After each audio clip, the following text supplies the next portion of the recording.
How to never get angry at anyone. Inside every man burns a fire, silent, patient, waiting. When someone disrespects, betrays, or mocks us, it flares up. But what if that fire was never meant to destroy us, but rather to strengthen us? Anger is a cheap currency. It is the language of the undisciplined, though it may feel powerful. It is weakness disguised as thunder. There is a better way, a path where we no longer react like wounded beasts, no longer allowing others' ignorance to dictate the state of our soul. This path is real, and today, we begin to walk it. Here's how to never get angry at anyone. 1. Expect every man to be flawed, and you'll never be surprised.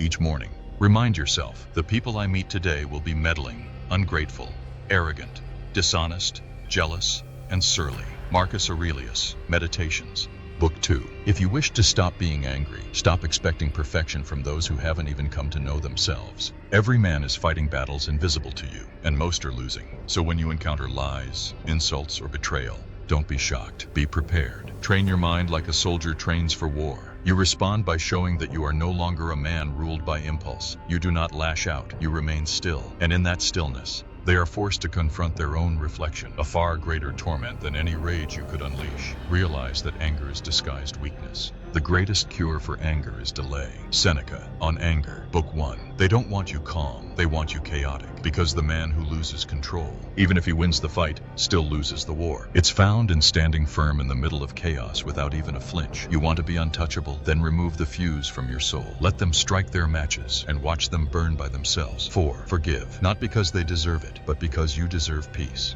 To endure hardship with a calm mind strips misfortune of its power. Seneca, Letters to Lucilius. Forgiveness is not weakness, it's mastery over the self. We don't forgive to liberate them. We forgive to free ourselves from being chained to the corpse of old anger. Holding on only makes you bleed slowly. Letting go is how you reclaim your strength. We move forward, not because we forget, but because we refuse to let our enemy live rent-free in our mind. Is no peace in replaying betrayal. There is only power in rising above it, untouched, unmoved, and unchained. 5. Channel the fire into mastery. When you feel anger rising, good. Now use it. Build with it. Train with it. Work with it. Rise with it. The only difference between a destroyer and a builder is what he chooses to do with his fire. We don't suppress anger. We transform it. We don't let it decay within us. We forge it into steel, into discipline, into legacy. As Cleanthes once wrote, "Lead me, Zeus, and you, fate, wherever you have ordained." We follow willingly, not as slaves to emotion, but as soldiers of discipline. The world may scream, "Let it." We are not here to mirror it. We are here to master it.